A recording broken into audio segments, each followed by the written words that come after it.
श्री राधा वल्लभ लाल की जय। सद्गुरुदेव भगवान की जय। वृंदावन बरसाना धाम की जय। महाप्रभु श्री हरिवंश चंद्र जी महाराज की जय। समस्त सहचरी वृंद की जय। श्री ललिता जू की जय। श्री विशाखा जू की जय। श्री चंपक लता जी जू की जय। श्री चित्रा जू की जय। श्री तुंगविद्रा जू की जय। श्री इंदुलेखा जू की जय। श्री रंग देवी जू की जय। श्री सुदेवी जू की जय। समस्त सहचरी वृंद की जय। जय जय श्री राधे श्याम। जय जय श्री राधे श्याम। जय जय श्री राधे श्याम। जय जय श्री हरिवंश। श्री हरिवंश।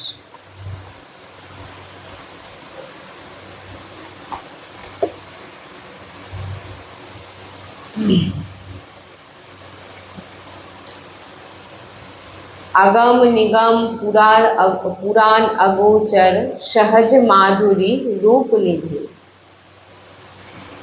বলছেন এই ঘরের কথা, গ্রন্থের কথা নয়, যে চর্চা কালকেও আমরা শ্রবণ করেছি, যে এই নিত্য বিহার শ্রী লাডলি লালজি কেলি ভূমি বৃন্দাবন ধাম, বৃন্দাবনের নিজ রস, এ কোনো গ্রন্থ পন্থের রস নয়, ঘরের ভিতরের রস। বলছেন এই যে রসাস্বাদন আমরা করছি, এ হচ্ছে ঘরের ভিতরের রস।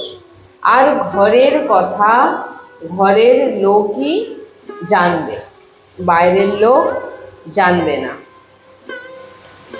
তো বাইরের থেকে মোটা দরজা লাগানো আছে, আওয়াজও বেরোতে পারবে না, এমন দরজা ঘরের ভিতরে যে বাইরে কোনো আওয়াজও বেরোতে পারবে না, এমন মোটা দরজা।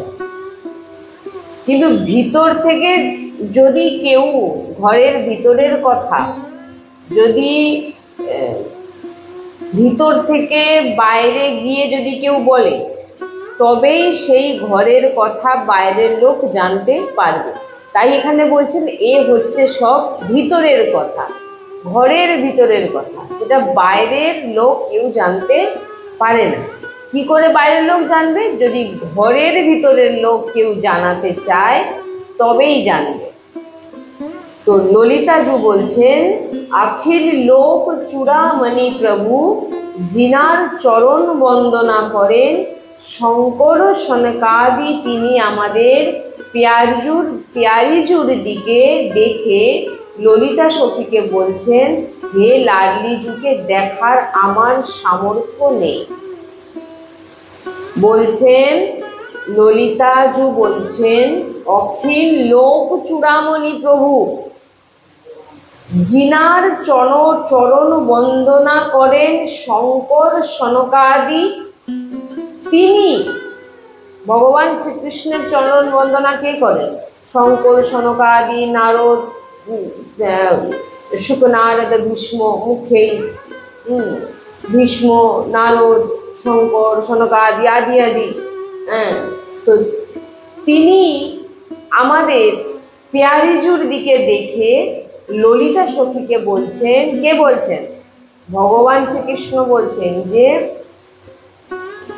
যে ভগবানকে শঙ্কর সনকাদি, নারদ, ভীষ্ম, সুখ জিনার চরণ বন্দনা করে, স্বয়ং ভগবান শ্রীকৃষ্ণকে চরণ বন্দনা করে, তিনি ললিতাজুকে বলছেন আমাদের প্যারিজুর দিকে, আমাদের ললিতাজিকে বলছেন যে আমাদের প্যারিজুর দিকে দেখে ললিতা সখীকে বলছেন ভগবান শ্রীকৃষ্ণ যে লাডলিজুকে দেখার মতো সামর্থ্য আমার মধ্যে নেই।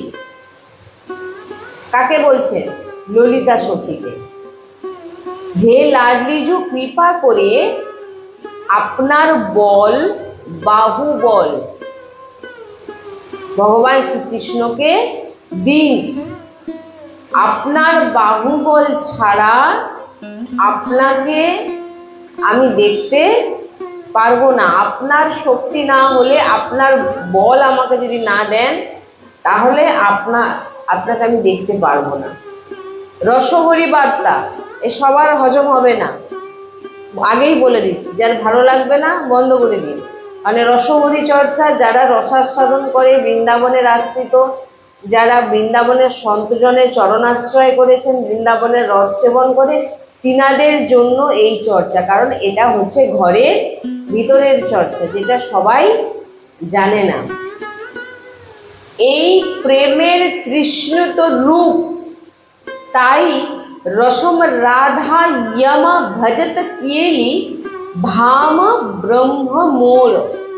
বলছেন মহান রসময় স্থিতি, এই যে স্থিতির কথা আলোচনা করছে, মহা মাধুর্যময় রস। প্রভু বলছেন আপনি আমাকে রক্ষা করুন। কাকে বলছেন? লাডলিজুকে বলছেন আপনি আমাকে রক্ষা করুন। বলছেন এই যে বার্তা, এই যে রস, এই যে সৎসঙ্গ, এই যে নিকুঞ্জের যে লীলার চর্চা হচ্ছে, এটা কেউ হজম করতে, আবারও এখানে লেখা আছে এটা সবার জন্য নয়, সবাই এটা হজম করতে পারবে না। বেদ পুরাণ সব সাক্ষী যে কেউ কোথাও যদি রক্ষা না পায় আর ইনার আশ্রয় নিয়ে নেয়, তো বলছেন ইনার আশ্রয় যে নিয়েছে সে যত বড় সমস্যায় ফাঁসুক, তাকে তার আশ্রয় মাত্রেই তিনি রক্ষা করেন। আর সেই প্রভু বলছেন, এখানে বোঝার বিষয় আছে, বেদ পুরাণ সব সাক্ষী আছে। একটু মনকে স্থির করে শ্রবণ করতে হবে। বেদ পুরাণ সব সাক্ষী আছে যে কেউ কোথাও যদি রক্ষা না পায়, কোনো সমস্যায় পড়ে, কোনো বিপদে পড়ে, তো ভগবান শ্রীকৃষ্ণর আশ্রয় এসে গেলে সে কিন্তু রক্ষা পায়। ভগবান শ্রীকৃষ্ণের আশ্রয় গেলে সে যত বড় সমস্যায় থাকুক সে রক্ষা পায়। আর সেই প্রভু বলছেন পুরো সৃষ্টি, দেব দেবী যত আছে সবাই যখন বিপদে পড়ে তখন রক্ষার জন্য ভগবানের কাছে যান এবং ভগবান তাদের রক্ষা করেন। সেই প্রভু বলছেন যে শ্রী হরিদাস কে স্বামিনী শ্যামা कहते रखिले बाहुबल हो बपू বা কামদাহা হো প্যারি। বলছেন লাডলিজু যখন, সেই ভগবান বলছেন যে ভগবানকে ডাকলে সবার রক্ষা হয়ে যায়, যে যত বিপদে ফাঁসুক না কেন, সেই ভগবান বলছেন লাডলিজু যখন আপনি ভ্রুকুটি তুলে আমার দিকে দেখেন, আমি সেই দৃশ্যকে, সেই রূপকে আমি নিতে পারি না, আমি সহ্য করতে পারি না। লাডলিজু আমায় রক্ষা করুন। আপনার ওই ভ্রুকুটি যে যখন আপনি তুলছেন, ভ্রুকুটি তোলা মাত্র, সেই দর্শন করা মাত্র আমি সহ্য করতে পারি না। আপনার এত তেজ। কে বলছেন? যিনি সবাইকে রক্ষা করেন, জিনার বন্দনা সুখ নারদ ভীষ্ম মুখেই আদি মহাপুরুষরা জিনার বন্দনা করেন, জিনার ধ্যান করেন, সেই ভগবান বলছেন যে লাডলিজুর শুধু ভ্রুকুটি একটু তোলা মাত্র সেই তেজ তিনি সহ্য করতে পারছেন না। লাডলিজু আমায় রক্ষা করুন, ভগবান শ্রীকৃষ্ণ বলছেন। প্রেম তৃষ্ণার মূর্তিমান স্বরূপ আমাদের শ্রীকৃষ্ণ। প্রেম তৃষ্ণার, আপনারাই ভাবুন না, যখন কোনো ভক্ত প্রেম ভরে ভগবানকে ডাকে, ভগবান কেমন তার কাছে অধীন হয়ে যায়। আর প্রেম মূর্তি বলা হয়েছে লাডলিজুকে, রাধারানীকে। তাই বলছেন যে প্রেম তৃষ্ণার মূর্তিমান স্বরূপ আমাদের শ্রীকৃষ্ণ এই প্রেম তৃষ্ণার যে আগুন আমাকে জ্বালাচ্ছে, কেবল এর শান্তি কেবল আর কেবল আপনার কৃপা কটাক্ষে, আপনার বাহু বলেই আমার এই প্রেম তৃষ্ণা মিটবে। ভগবান শ্রীকৃষ্ণ বলছেন যে এই যে প্রেম তৃষ্ণার আগুন, আপনি চৈতন্য মহাপ্রভুর যে লীলা যখন শুনবেন, তিনি প্রেমে কেমন বিভোর হয়ে যাচ্ছেন। কলিযুগে ভগবান শ্রীকৃষ্ণ কোন লীলাতে আপনি দেখেছেন যে কোন জীব দু বাহু তুলে কৃষ্ণ কৃষ্ণ বলছে? এ তো করুণাময়ী, কৃপাময়ী, বরসানে বালি রাধা রানী স্বয়ং প্রকট হয়েছেন চৈতন্য মহাপ্রভু মিলিত স্বরূপ ভগবানের। কিন্তু হৃদয়ে, বাইরে কৃষ্ণ কিন্তু হৃদয় হচ্ছে পূর্ণ রূপে রাধা রানী। সেই রাধা রানী এত কৃষ্ণ প্রেম, এত ভগবান শ্রীকৃষ্ণের প্রতি প্রেম, যে কৃষ্ণ নাম তিনি যেভাবে উচ্চারণ করতেন, সেই উচ্চারণ করা মাত্রই যত হাত জঙ্গলে যত জীবজন্তু ছিল সবাই দু বাহু তুলে কৃষ্ণ কৃষ্ণ বলছে, যেটা ভগবানের কোনো লীলাতে ভগবান এটা করেন। আপনি একটা লীলা দেখান যে জীবজন্তু দু বাহু তুলে বলছেন কৃষ্ণ কৃষ্ণ, নৃত্য করছে। কেন? কারণ হৃদয়ের মধ্যে যে ভাবটা হচ্ছে রাধা রানী, হৃদয় রাধা রানী। কি বলছি? ওই জন্য বলছেন যখন জগন্নাথ ভগবান আর চৈতন্য মহাপ্রভু যখন আলিঙ্গন করতেন, বলছেন সাক্ষাৎ রাধা মাধব আলিঙ্গন করছে। এগুলো বাইরে থেকে কেউ বুঝতে পারবে না, ভিতরের যে পাওয়ার সেটা রাধা রানীর। কৃষ্ণ কৃষ্ণ কে বলে? রাধা রানী। চৈতন্য মহাপ্রভু কে? রাধা রানী। রাধা বাইরে কৃষ্ণের তিনার বর্ণ কি? গৌর বর্ণ। এই প্রেম বোঝাটি ভগবান শ্রীকৃষ্ণ কেন এইরকম রূপ নিয়েছিলেন, যে রাধা রানীর যে প্রেম শ্রীকৃষ্ণের প্রতি, সেটা আস্বাদন কিভাবে রাধারানী করে সেইটা বোঝার জন্য তিনি এই সমস্ত লীলায়, এ সমস্ত রস যখন তিনি ভাবে ডুবে যেতেন চৈতন্য মহাপ্রভু, তিনার লীলা যখন পড়বেন মাংসপিণ্ড হয়ে গেছিল কৃষ্ণ নামে। এই বলছেন যে এই যে প্রেম তৃষ্ণা, মূল প্রেম জেনে নিন, যত সাধনা যা কিছু বলুন অন্তিম হচ্ছে প্রেম, আর কিচ্ছু নেই। প্রেম তৃষ্ণার যে আগুন আমাকে জ্বালাচ্ছে, ভগবান বলছেন কেবল এর শান্তি কেবল আপনার কৃপা কটাক্ষে, আপনার বাহু বলেই এই তৃষ্ণা মিটবে। কৃপা কটাক্ষ আমার দিকে, আমি আপনার দিকে আপনাকে দর্শন করতে পারছি না, আমি আপনার ওই তেজকে সহ্য করতে পারছি না, আপনার প্রতি আমার যে প্রেম হৃদয়, রাধারানী এই যে সামান্য বাৎসল্য প্রেম, মা আর পুত্রের প্রেমটাই আপনি ভাবুন না, বাৎসল্য প্রেম ছিটে ফোটা। আর এই পুরো প্রেমের সিন্ধু হচ্ছে রাধারানী, যেখান থেকে প্রেম শব্দটি এসছে, যিনি প্রেমের মূর্তি।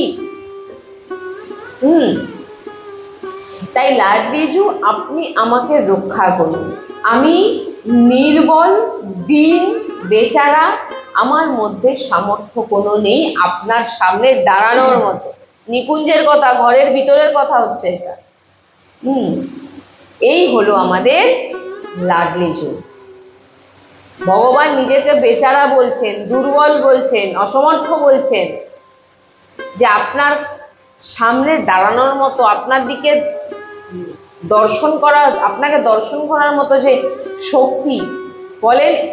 বলেন নিকুঞ্জে যখন ভগবান প্রবেশ করেন, তখন ভগবান রাধারানীর নেত্রের দিকে দর্শন করতে পারেন না, মূর্ছিত হয়ে যান।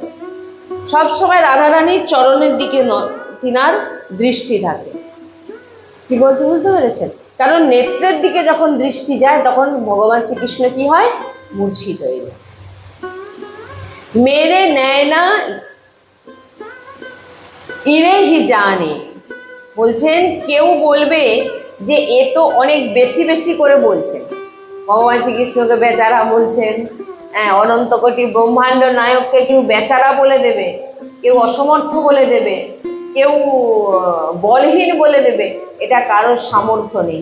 যদি সামর্থ্য হয়ে থাকে তো শুধু নিকুঞ্জবাসীদেরই সামর্থ্য, ব্রজবাসীদেরই এইরকম সামর্থ্য আছে যে ভগবান শ্রীকৃষ্ণকে আপনি দেখুন না, কাউকে বলতে বলুন, ভয় কেউ বলবে না, কিন্তু ব্রজবাসী আর নিকুঞ্জে ভগবান স্বয়ং নিজেকে বলহীন বলছেন লাডলিচুর কাছে। ব্রজে দেখুন না, কানাইয়াকে ভগবান বলে কেউ মানেই না, কানাইয়াকে তার হৃদয়ের, তার ঘরের বাচ্চা কেউ যে যে রূপে দেখে।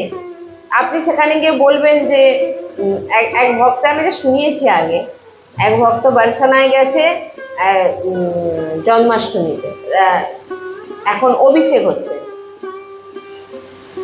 তো না রাধা অষ্টমীতে গেছে, অভিষেক হচ্ছে। তো যখনই অভিষেক হয়, লাডলি লালের অভিষেক হয়, তো অভিষেকে দেখাচ্ছে যে দর্শন করছে সেই ভক্ত যে শুধু রাধারানীর অভিষেক হচ্ছে, কানাইয়াজি নেই পাশে। তখন তিনার মনে ভাবনা, অনেকের মনে এরকম ভাবনা জাগে, এটা কেন হচ্ছে। তো তিনিও এক মহান ভক্ত, যাই হোক, তো তিনি গিয়ে বলছেন যে কানাইয়া, যে আমাদের ভগবান শ্রীকৃষ্ণ কেন পাশে নেই রাধারানীর পাশে। ব্রজবাসীর মুখ তো অন্যরকমই, ভাষাও অন্যরকম। বলছেন দেখুন আপনাদের কানাইয়া ওই ভিড়ের মধ্যে কোন কোণে বসে বসে আমাদের রাধারানীর অভিষেক দর্শন করছে। অভিষেক উনাকে এখানে করানো হয় না, অভিষেক উনি দর্শন করেন রাধারানী। ব্রজবাসীর ভাব, সে ভাবের সঙ্গে মানে এই জন্য বলছেন না, এই সমস্ত লীলা শোনার আগে, বোঝার আগে খুব বৃন্দাবন রজ মাখতে হবে, তবেই গিয়ে বুঝতে পারবেন। আর রজ উপসেবী তিনাদের সঙ্গ করতে হবে। তাই লালজু বলছেন যে তুমি কি জানো যে আমার নয়ন জানে। অনেকে তো বলতে পারে যে এগুলো একটু বেশি বেশি বলা হচ্ছে না ভগবানকে, তাই ভগবান তখন বলছেন, লালজু বলছেন যে তুমি কি জানো, আমার নেত্রই শুধু জানে যে প্যারীজুর শ্রী অঙ্গের যে মাধুরী, যে কোনো এক অঙ্গের মাধুরী আমার মনকে পঙ্গু করে দেয়। শুধু ভ্রুকুটি, নেত্র, বলেন এক এক সন্তের মুখে শুনেছি যে শ্রীজির বস্ত্র, শ্রীজির আভূষণ, যে গয়নাগাটি, সেগুলোকেই তিনি হাতে নিয়ে মূর্ছিত হয়ে যান। এখানে গয়না বস্ত্রের কথা বলা হচ্ছে, সাক্ষাৎ যখন লাডলিকে দেখেন তিনি এমনি মূর্ছিত হয়ে যান। অনেক পাওয়ারফুল, সে অনেক শক্তি, যেগুলো বর্ণনা করা যায় না। অখিল ব্রহ্মাণ্ড নায়ক ভগবান শ্রীকৃষ্ণ, তিনাকে যিনি শক্তি কারেন্ট দিচ্ছে তিনি হচ্ছে আমাদের রাধা প্যারী।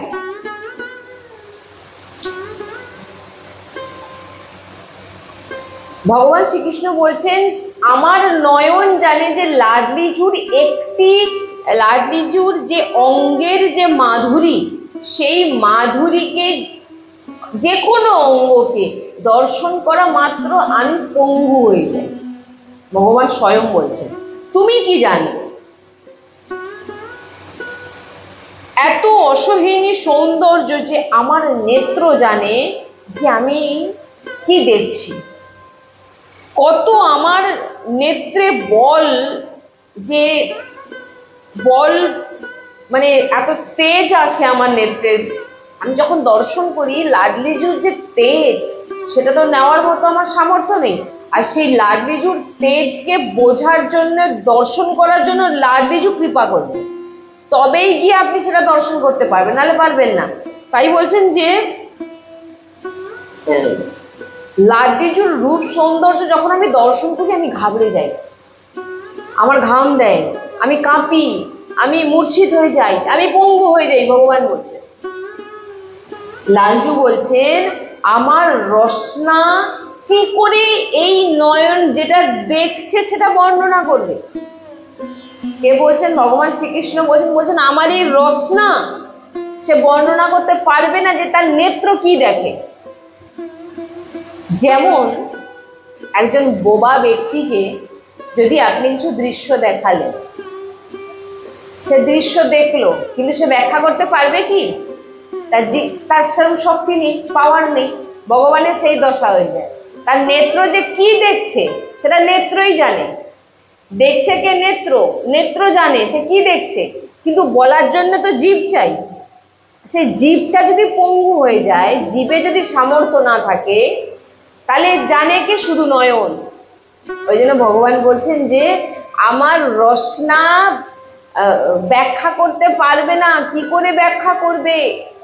নেত্র দেখেই বন্ধ হয়ে যাচ্ছে, এত তেজ সহ্য করতে পারছে। আমার নেত্র জানে, নেত্রের রসনা নেই। কি বলছেন?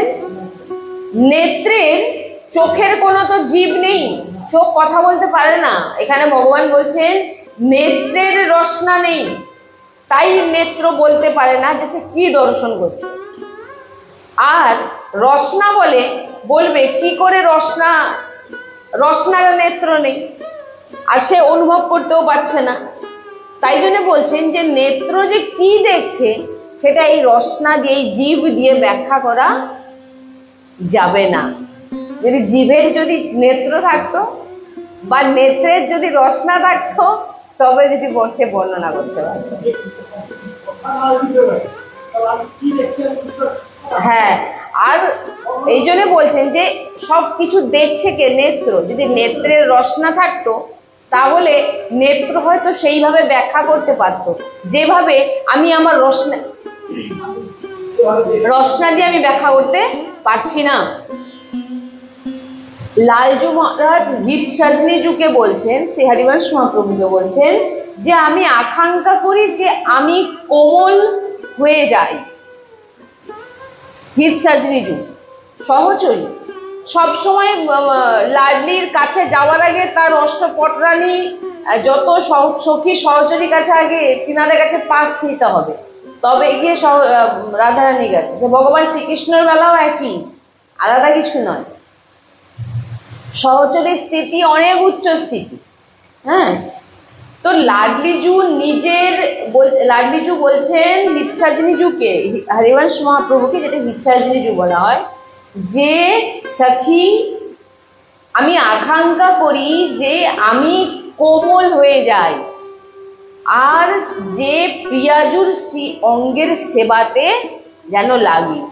কোমল মানে আমি পদ্ম হয়ে গিয়ে, কোমল হয়ে যে মালা লাডলিকে অর্পিত করা হয়, আমি যেন সেই কোমল হয়ে লাডলিজুর সেবাতে লেগে যাই। কারণ আমি এই নেত্র দিয়ে, আমি রসনা দিয়ে, কোনো অঙ্গ দিয়ে আমি লাডলিজুর যে তেজকে আমি নিতে পারছি না, কিন্তু আমি লাডলিজুর সেবা করতে চাই, যেটা শুধু সহচরী ইনাদেরই শুধু এই শ্রীজির সেবা শুধু সহচরী করে। দাস সহচরী মঞ্জুরি আরো আছে। আর তো সহচরী সব থেকে কাছে যে অষ্ট সখী আছে। হ্যাঁ, তো তাই বলছেন যে এমন আমি লাডলিজু নিজের ওই কোমল দিয়ে, লাডলিজু নিজের ওই পুষ্প দিয়ে লাডলিজুকে আমি যেন শৃঙ্গার করাই, আর এমন আমি শৃঙ্গারের আভূষণ হয়ে যাই, এমন আমি প্রিয়াজুর বস্ত্র হয়ে যাই যে প্রিয়াজুর শ্রী অঙ্গের স্পর্শ পাই। ভগবান শ্রী হিতসাজনীজুকে বলছেন আমাকে পুষ্প বানিয়ে দাও, আমি যেন শ্রীজির সেবাতে থাকি। আমাকে বস্ত্র বানিয়ে দাও, যেন আমি শ্রীজির অঙ্গকে স্পর্শ করতে পারি। আমাকে আভূষণ বানিয়ে দাও, আমি যেন শ্রীজির গলায়, হাতে, চতুর্দিকে যেন আমি শ্রীজিকে স্পর্শ করতে পারি। মানে ভাবুন ভগবান শ্রীকৃষ্ণ কি চাইছেন। আমি লাডলিজুর নয়নের অঞ্জন হয়ে যাই, কাজল। তাই বলছেন কাপি রমণী।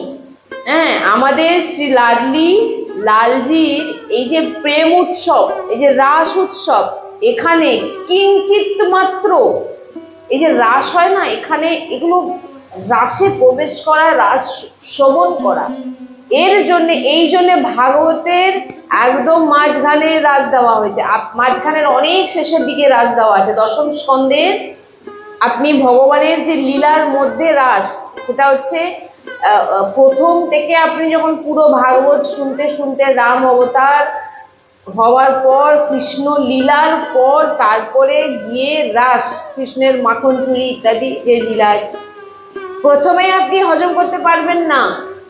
সুখদেবজিও বলেন এ কি শুনছি। হ্যাঁ, এগুলো বোঝার জন্য অনেক অনেক কৃপার প্রয়োজন আছে। আর খুব বৃন্দাবনের রসিকদের সঙ্গ করতে হবে, রসিকদের শ্রবণ করতে, তবেই গিয়ে আপনি সহচরী।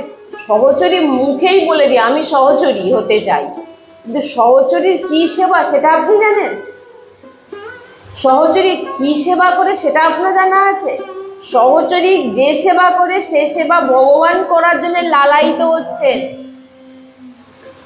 যে সেবাকে করার জন্য ভগবানকে স্বয়ং সহচরীদের সামনে হাত জোড়ো করতে হচ্ছে, চাটুকারিতা করতে হচ্ছে, এরকমও বলেছেন রসিক যে তোমরা যা বলবে আমি তাই করবো, আমাকে শ্রীজির এই পত্রাবলী রচনা করতে দাও, শ্রীজির বেনি করতে দাও, শ্রীজিকে দর্শন করতে দাও, শ্রীজির একটা আভূষণ দাও, আমি একটু দেখবো, আমি একটু তার গন্ধ নেব, আমি স্পর্শ করব, যেটা আমার শ্রীজি তার নিজের অঙ্গে ধারণ করেছে। শ্রী লালজু মহারাজ ওই চরণার বিন্দুকে দেখছেন, সেই চরণার বিন্দে সুন্দর নূপুর বিরাজমান। নূপুরের মহা তেজময়, লাডলিজুর যে নূপুর আছে না, সাধারণ নূপুর নয়, অনেক মহিমা আছে এই নূপুরের। নূপুরের যে ধ্বনি প্রকট হয় যখন লাডলিজুর বিহরণ করেন, তিনার চরণ দিয়ে যে ধ্বনি প্রকট হচ্ছে, ওই ধ্বনির যে এত মধুরতা, যে সুখ প্রদান করে ওই নূপুরের ধ্বনি, ধ্যান দেওয়ার বিষয়। ত্রিভুবনে প্রসিদ্ধ বংশীধারীর বংশী ধ্বনির আগে কোনো ধ্বনি কাজ করে না। শুনুন, ত্রিভুবনে প্রসিদ্ধ যে বংশীধারীর বংশী ধ্বনির আগে, বংশীধারীকে ভগবান, আর ভগবান যখন বাঁশি বাজান, হ্যাঁ, যখন তিনি বংশী ধ্বনির আগে কোনো ধ্বনি টেকে না ভগবানের। ত্রিভুবনে প্রসিদ্ধ, সবাই জানে আমাদের লালজু বংশীর চমৎকার কি, সবাই জানে আমাদের লালজু যখন বংশী বাজিয়ে দিচ্ছেন তার যে কি চমৎকার, তার যে কি জাদু, হ্যাঁ, এটা আমরা সবাই মোটামুটি শুনেছি। যেখানে বড় বড় বীরদের মোহিত করে দেয় ভগবান শ্রীকৃষ্ণের বংশীর ধ্বনি, বড় বড় মহাপুরুষদেরকে মোহিত করে দেয় ভগবান শ্রীকৃষ্ণের বাঁশির ধ্বনি। এখান থেকে ব্রহ্মলোক পর্যন্ত শিবের সমাধি ভঙ্গ হয়ে যায় ভগবান শ্রীকৃষ্ণের বংশীর ধ্বনি শ্রবণ করে। বুঝুন, শুনবেন আগে। বায়ু বন্ধ হয়ে যায় বংশীর ধ্বনি শুনে, বায়ু বন্ধ হয়ে যাচ্ছে, জলের প্রবাহ উল্টো দিকে বইতে লাগে যখন ভগবান শ্রীকৃষ্ণ বাজানো শুরু করে দেয়। বড় আনন্দ যখন লালজু যখন বংশী বাজান, এমন বংশীবালা যে বংশীর ধ্বনি, যে বংশীধারীর বংশীর ধ্বনি শুনে শিবের ধ্যানভঙ্গ হয়ে যায়, মহাপুরুষগণ মোহিত হয়ে যায়, মূর্ছিত হয়ে যায় ধ্বনি শুনে। বায়ু বন্ধ হয়ে যায় বংশীর ধ্বনিতে, জল প্রবাহ উল্টো দিকে প্রবাহিত হতে থাকে বংশীর ধ্বনি শুনে। বড় আনন্দের, এমন আনন্দময় ধ্বনি, বলছেন এমন বংশীবালার কি দশা হচ্ছে লাডলিজুর নূপুরের ধ্বনি শুনে। কি বললাম? লাডলিজুর যে নূপুরের যে ধ্বনি, সেই ধ্বনি শুনে লালজুর কি দশা হচ্ছে, বংশীধারীর কি দশা হচ্ছে। বলছেন যে শ্রী বিহারেন দেবজি মহারাজ বলছেন, নূপুর রব শ্রবণ পারি শুনি শাম কি সুধি বিসারি। এগুলো হজম হবে সবার? বলছেন শ্রী লাল শ্রবণ ইন্দ্রিয়ে যখনই নূপুরের ধ্বনি প্রবেশ করে গেল, কার একবার চিন্তা করবেন যে নূপুরের ধ্বনি কার কানের ভিতর দিয়ে যাচ্ছে আর কে মুর্শিদ হচ্ছে? যার বংশীধারীর বংশী শুনে সব স্তব্ধ হয়ে যায়, সেই ভগবান লাডলিজুর নূপুরের ধ্বনি কানে পড়া মাত্রই বলছেন বেসুধ হয়ে যায়, কোনো হুঁশ থাকে না। এই যে বলছেন বিহারেন দেবজি বলছেন, নূপুর রব শ্রবণ পারি শুনি শ্যাম কি সুধি বিসার। তিনি সবকিছু ভুলে মুর্শিদে পড়ে যান। শ্রী লাডলিজুর নূপুরের ধ্বনির যে চমৎকার, বংশীবালার কি অবস্থা হয় দেখুন। বংশীবালাকে ভগবান, তার কি অবস্থা হয় দেখুন। নূপুরের ধ্বনির চমৎকারের প্রভাব এমন পড়ে যে শ্যাম সুধি বিসারি, বলছেন শ্যাম সুন্দর সুদবুদ হারিয়ে ফেলে, সব ভুলে যান। যেমন ওই যে বলে না এক নর্মাল যাকে বলে, একদম কোনো রকম আর কোনো সব পঙ্গু হয়ে গিয়ে নেত্র, মানে যখনই যে অবস্থা ভগবানের ধ্বনি বা বংশী শুনে যে অবস্থা তার ভক্তদের হচ্ছে, সেই অবস্থা ভগবান শ্রীকৃষ্ণের লাডলিজুর নূপুরের ধ্বনিতে হচ্ছে। যখনই লাডলিজু বিহরণ করছেন, লাডলিজুর যে নূপুরের যে আওয়াজ, সেই ধ্বনিতে ভগবান শ্রীকৃষ্ণ কি হচ্ছে না সুদবুদ বিসারি। বিহারেন দেবজি বলছেন এমন রসিলি, এমন মহা মাধুরীময় সুখপ্রদ শ্রী লাডলিজুর নূপুরের ধ্বনি কেমন সুদবুদ হারালেন না বিসরি সাবয়ে সুদ সুনাত স্বামী পিত বসলে কাহু খাসে। বলছেন পিতাম্বর পড়ে যায়, নূপুরের ধ্বনি শোনা মাত্র লালজুর পিছনের দিকে টলে টলে যাচ্ছেন। মানে কি সুদবুদ হারানো, মানে কি যখন আমরা কিছু অস্বাভাবিক চমৎকার, মানে ঠিক জ্ঞান হারানোর মতো, কিন্তু জ্ঞান হারাচ্ছেও না, হ্যাঁ টলে পড়ে যাচ্ছে। কি হচ্ছে না পিত বসনে কাহু খাসে, তিনার যে সুদবুদ নেই, কোথাও মুরলি পড়ে যাচ্ছে এদিক ওদিক, আর কোথাও মোর মুকুট পড়ে যাচ্ছে, এপাশে মোর মুকুট এপাশে, কারণ যেহেতু তিনি টোলতে পুরো টলছেন, পিছন দিকে চলে যাচ্ছেন, তার মুকুট পড়ে যাচ্ছে। যখন কেউ বেসুধ হয়ে যায়, তার অঙ্গে যা কিছু থাকে সেটা কিন্তু চারিদিকে এদিক ওদিক পড়ে যায়, বাঁশি তার এদিকে পড়ে গেছে। এবারে কি বলছেন যে তার পিত বসন, তিনি যা কিছু পড়ে আছেন পিত বসন সব খুলে খুলে পড়ে যাচ্ছে। আর তারপরে কি হচ্ছে না নিষ্প্রাণ হয়ে যাচ্ছেন, তিনি মূর্ছিত হয়ে নিষ্প্রাণ হয়ে যাচ্ছেন। এখানে লেখা আছে নিষ্প্রাণ, আমি বলছি না, বিহারেন দেবজি বলছেন বিশ্রী সাবয়ে শুদ্ধ সুনত শ্যামই পিত বসন কাহু খসে। ইনার প্রাণ লাডলিজুর মধ্যে, ভগবান শ্রীকৃষ্ণের প্রাণ, নূপুরের ধ্বনি প্রবেশ করা মাত্র ওই বংশীর ধ্বনি যে শোনেন জড় চৈতন্য হয়ে যায়। ভগবান শ্রীকৃষ্ণের বংশীর ধ্বনি যে শোনে জড় চৈতন্য হয়ে যায়, আর চৈতন্য জড় হয়ে যায়। এত চমৎকার দিব্য ভগবানের বংশীর ধ্বনির মধ্যে আছে। গোপীজন মূর্ছিত হয়ে যাচ্ছেন, লালজুর চরণ ধরে প্রার্থনা করছেন যে মহারাজ সবসময় বংশী বাজাও, কিন্তু রন্ধনের সময় বাজিও না। গোপীজন বলছেন, কারণ রান্না করতে করতে আমাদের অবস্থা, আপনার বাঁশির আওয়াজ শুনে গোপীজন বলছেন আমার অবস্থা খারাপ হয়ে যায়, কারণ রান্না করতে আমরা পারি না। এমন সূক্ষ্ম কাষ্ঠের রস প্রবাহ করে দেয়, মানে সূক্ষ্ম যে কাঠ শুকনো হয়ে গেছে, একদম কোনো রস নেই যার মধ্যে, ভগবান শ্রীকৃষ্ণের বাঁশির আওয়াজে ওই কাঠের রস এসে যায়। তো এমন বংশীবালা, কি অবস্থা লাডলিজুর নূপুরের ধ্বনি শ্রবণ করে হয়ে যাচ্ছে দেখুন।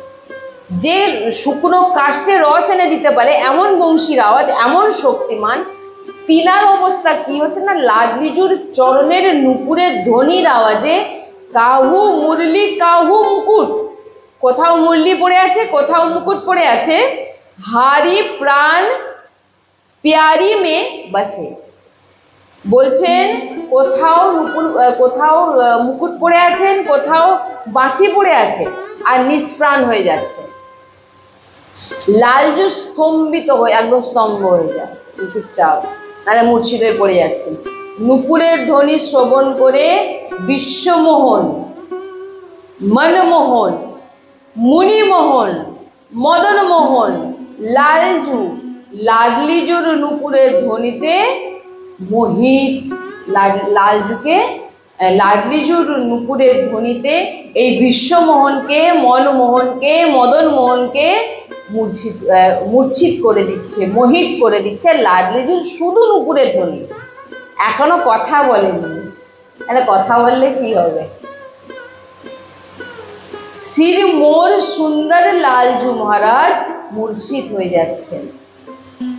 সখী বলছেন, হে লাডলিজু, যা ভগবানের এমন অবস্থা দেখছেন, লাডলিজুকে বলছেন, হে লাডলিজু, চরণার বিন্দের, আপনার যে চরণার বিন্দের যে নুপুরের ধ্বনি শুনে বেসুধ হচ্ছেন যে লালজু, কোনো সুদবোধ নেই, নিষ্প্রাণ হয়ে গেছে।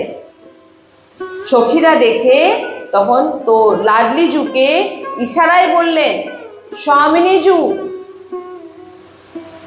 স্বামিনীজু, আপনি এমন কিছু করুন যাতে লালজু আবার তার সুদবুদ ফিরে পায়। কারণ বলছেন এটাই হচ্ছে ওষুধ, আপনার আধারামৃত। লালজু যখন বিবশ হন তখন লাডলিজুর কাছে এক সঞ্জীবিনী মরি আছে, পান করতেই তৎকাল তিনি ঠিক হয়ে যান। রসিকজন সেটাই মানে। শ্রীহিত হরিবংশ মদন সর ঝর ঝর বিধিকত শ্যাম সঞ্জীবন মূল। বলছেন লাডলিজুর কাছে এক সঞ্জীবিনী আছে, যেটা ভগবান শ্রীকৃষ্ণকে পান করালে ভগবান শ্রীকৃষ্ণ আবার ঠিক হয়ে যায়। লাডলিজু মহান প্রেমামৃত, আধারামৃতের পান করালেন লাডলিজু। লালজু মহারাজের সুদ ফিরল, তখন বিবশ হয়ে হরিকে দেখছেন সখীরা, সব সখী সহচরীরা গালে হাত দিয়ে কেউ হাসছেন আর কেউ দেখছেন যে অখিল ব্রহ্মাণ্ড নায়ক, যে আকাশ বাতাস জল দেবদেবী সৃষ্টি যার ইশারায় চলে, যে বাঁশির আওয়াজে সবাই মোহিত হয়ে যায়, আজকে সেই মদন মোহন, সেই ত্রিভুবনের পতি, সেই ভগবান, আজকে তার কি দশা, সখীরা গালে হাত দিয়ে দেখছেন আর নিজেদের মধ্যে হাসাহাসি করছে। আশ্চর্য আমাদের লাডলিজুর নুপুরের ধ্বনি। সখীরা তখন বলছেন, দেখুন অবস্থা কি, নিজেদের মধ্যে আলোচনা করছেন। পুনঃ চেতনা ফিরল ভগবানের। এবার লালজুর হৃদয়ে নিজের মুরলির মধুর ধ্বনির যে গর্ব ছিল, ভগবানের মুরলীধরের যে গর্ব ছিল, আমার বাঁশির আওয়াজে সবাই মোহিত হয়ে যায়, তা এবারে চলে গেল। কেন না, শুধু নুপুরের ধ্বনিতেই তিনার এই অবস্থা হয়ে গেল। আজকে বংশীধর হেরে গিয়ে বলছেন, আমার যা গর্ব ছিল সব নষ্ট হয়ে গেল। দেখি মুরলীধরনে কি গতি গর্ব মুরলীকে গেই। বলছেন মুরলীধর ভগবান শ্রীকৃষ্ণের যত গর্ব ছিল তার বাঁশির প্রতি, যে আমার বাঁশির এই চমৎকার, বলছেন আমার সব আজকে মানে অহংকার, ভগবানের অহংকার এখানে বলা হচ্ছে, যে তার যে গর্ব ছিলেন ভগবানের, সে গর্ব নষ্ট হলো। ত্রিভুবনকে বেসুধ করে দিয়েছে, জড়কে চৈতন্য করে দিয়েছে, চৈতন্যকে জড় করে দিয়েছে, কিন্তু লাডলিজুর নুপুরের ধ্বনিতে মুরলীধরকেই বেসুধ করে দিয়েছে। কে বলছেন? যে বংশীর ধ্বনিতে জড়কে চৈতন্য করে দিয়েছেন, চৈতন্যকে জড় করে দিয়েছেন, সেই লাডলিজুর, তিনি লাডলিজুর নুপুরের ধ্বনিতে নিজেকে বেসুধ করে দিয়েছেন, সুদবুদ হারিয়ে পড়ে আছেন। এবার লালজু মহারাজ মৌন ধারণ করেছিলেন, আর কোনো কথা নেই, কারণ বলতে গেলেই এখন কি বলবো বলার মতো। সেই মৌনকে ভেঙে দিলেন, লাডলিজুকে বললেন যে একবার আমাকে চলে আপনার নুপুরের ধ্বনি শোনান। যে ধ্বনি এত দিব্য, শুনে আমি মোহিত হয়ে যাচ্ছি, ওই নূপুরের ধ্বনি আমাকে একবার আপনি বিহরণ করে আমাকে চলে আমাকে শ্রবণ করা। শ্রী লাডলিজু লালজুকে সুখ দেওয়ার জন্য বলছেন চপল মানে চললেন, হাঁটলেন। চপল চললেন কি হয়? চললেন। শব্দ, স্বর, সঙ্গীত শ্রী লাডলিজুর নূপুর থেকে প্রকট হচ্ছে। যত শব্দ আছে, স্বর আছে, সঙ্গীত আছে, সব যত রাগ রাগিনী বলছেন সব লাডলিজুর নূপুর থেকে প্রকট হয়েছে। বুঝতে পেরেছেন? হ্যাঁ, সঙ্গীত, এই যে সুর, ধ্বনি, এই যে নূপুরের ধ্বনি, যত এখানে বলছেন শব্দ, স্বর, সঙ্গীত লেখা আছে এখানে, সেই লাডলিজুর নূপুর থেকে প্রকট হচ্ছে। লাডলিজু ডুবে গেলেন আর লাডলিজুর চরণকে লালজু ডুবে গেলেন, একদম ধ্বনি শুনে ডুবে যাচ্ছেন, মানে প্রেমে ভরে যাচ্ছেন, আর লাডলিজু চরণকে হৃদয়ে জড়িয়ে ধরলেন। সে নূপুর পরা সেই কোমল চরণকে লালজু হৃদয়ে জড়িয়ে ধরলেন। শ্রী লালজু মহারাজ মহামহিমাময় শ্রী চরণকে নিজের পীতাম্বর বিছিয়ে করকমলের ওপর দর্শন করছেন। সাক্ষাৎ নিজের হস্তকমলে রাখেননি, কারণ হস্তকমল অনেক শক্ত, ভগবান শ্রীকৃষ্ণ বলছেন। তাই কি করছেন না, নিজের পীতাম্বরকে হস্তকমলের উপর রেখে তার উপরে চরণকে, শ্রীজির চরণকে রাখছেন, এত কোমল চরণ রাখছেন আর দর্শন করছেন। সেই নূপুর পরা সেই দিব্য চরণ ভগবান শ্রীকৃষ্ণ আজ নিজের হস্তকমলে নিয়ে দর্শন করছেন। যেমন কেউ দর্পণ দেখে, তেমন আমাদের লাডলিজু শ্রী চরণের শোভাকে লালজু দর্শন করছেন। আহা, কেমন সুন্দর নূপুর! লালজু ভাবছেন, এগুলো কে বর্ণনা করছেন? এই যে রসিকজন, হরিবংশ মহাপ্রভু, আরো যত সখী সহচরী, তিনারা রসিক সঞ্জনের রূপে প্রকট হয়ে তিনি আমাদের জানাচ্ছেন। বলছেন ভগবান শ্রীকৃষ্ণ এবারে বলছেন, আহা, এ কেমন সুন্দর নূপুর, কেমন তেজময়ী জ্যোতি, কেমন সুন্দর রব! শ্রী লালজু মহারাজ শ্রী লাডলিজুর নখমণির প্রভাবকে দেখছেন, যে এই কি দেখছি, চরণের যে নখ, সেই নখকে দর্শন দেখে তিনি মোহিত হয়ে যাচ্ছেন, যে কি দেখছি, এত সুন্দর, এত চমৎকার, এত তেজময়ী, এত বলবান যে তিনি, আর এত কোমল তিনি। এখানে বলছেন যে লাডলিজুর নখমণির প্রভাব দেখছেন ভগবান, নখের প্রভাব দেখছেন। এমন মনে হচ্ছে যেন কোটি কোটি চন্দ্রমা একসাথে শ্রী লাডলিজুর চরণে এসে পড়েছে। এক নখের কান্তির আগে কোটি কোটি চন্দ্রমা ফিকা লাগে। এবারে ভাবুন, চিন্তা করবেন যে আপনি কার নাম, যখন ভাবি তখন ছাতি ফুলে যায় যে কার নাম নিচ্ছি। হরি সাখী বলছেন, একবার স্বপ্নে দেখিয়ে দাও না কেমন আপনার চরণার বৃন্দ। আমাদের সে সৌভাগ্য জানি না শ্রীজি কি, কিন্তু হরি সাখী বলছেন আমাকে স্বপ্ন দর্শন দিলেই হবে। স্বপ্নে একবার আপনি আপনার যে চরণ আছে, সেই চরণের যে নখের যে দিব্য তেজ আমাকে স্বপ্নেই একবার দেখিয়ে দিন। হরি সাখী প্রার্থনা করছে। যার কত অদ্ভুত মহিমা, সেই মহিমা চরণকে যদি আমি একবার স্বপ্নেও দেখি, আমার জীবন ধন্য হয়ে যায়। যার চরণের নূপুরের এমন মহিমা, একবার স্বপ্নে তো দেখাও না লাডলিজু। হরি সাখী প্রার্থনা করছে। লালজু মহারাজ যে চরণের শোভা দেখছেন, আর সখী সহচরী সবাই তাকিয়ে দেখছেন যে লালজুর অবস্থা কি হচ্ছে।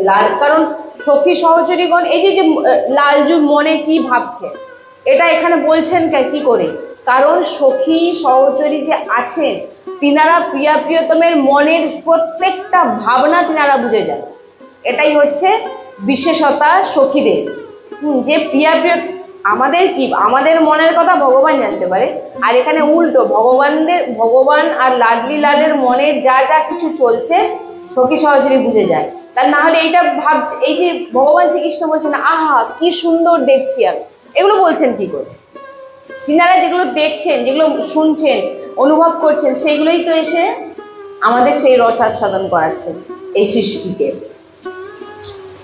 লালজু মহারাজ যে চরণের শোভা দেখছেন, চরণকে হৃদয়ে লাগাচ্ছেন, যে চরণের নখকে নেত্রে স্পর্শ করাচ্ছেন ভগবান, লাড্ডুজুর যে নখ চরণে নেত্রে দু নেত্রে স্পর্শ করাচ্ছে, এমন চরণকে কখনো তো দেখিনি।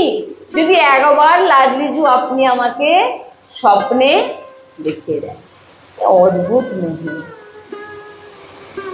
শুধু আমি নূপুরের রহস্য আপনাদের শোনালাম, যে লাডলিজুর নূপুরের শব্দ শুনে ভগবানের দশা কি হয়, এটা একবার আপনি শুনে নিলেন। এই যে চর্চা, এ কেবল কেবল রসিকদের জন্য, মানে যিনারা এই রসে আছেন, না হলে এই জিনিস কিছু বুঝতে পারবেন না, কিচ্ছু বুঝতে পারবেন না। এই হ্যাঁ, এটা কি হয়, মানে সংশয় আসে, এই জন্য এই সবার জন্য নয়। এই যে লাডলির নূপুরের ধ্বনির যে কত পাওয়ার, লাডলির নখের যে কত পাওয়ার, এ কেবল আর কেবল রসিক সন্তজন হচ্ছে সহচরী। এই রসিক সন্তজনের কাছে ভরে ভরে শ্রবণ করা আর ভরে ভরে ব্রজ রস সেবন করা, মস্তকে লাগানো, তবেই বুঝতে পারবে। হ্যাঁ, নূপুরের ধ্বনির যে মহিমা, যে ধ্বনি ভগবান সব সুর তাল সবকিছু লাডলিজুর ধ্বনি থেকে প্রকট হয়েছে। এখানে যেটা আমরা রসিকজনের শ্রীমুখে শুনেছি এবং যেটা আমি শোনাচ্ছি আপনাদের, তো এমন মহিমাময় রসময় চর্চা, লাডলিজু কৃপা করুক যেন মনে হয় সবসময় বলেও যেন আমি সেই রস আস্বাদন করি, বলেও যেমন আমি আনন্দ পাই, এবং যিনারা শোনে তিনারাও সেই আনন্দ লাভ করেন। তাই বারবার শুনুন, না চিন্তা করুন, লাডলিজুর স্বপ্নে তো একবার দেখাও, তোমার এই দুধ চরণ আমার স্পর্শ করব না, শুধু একটু দর্শন করবো যে কেমন দুধ। श्री राधा वल्लभ लाल की जय। सद्गुरुदेव।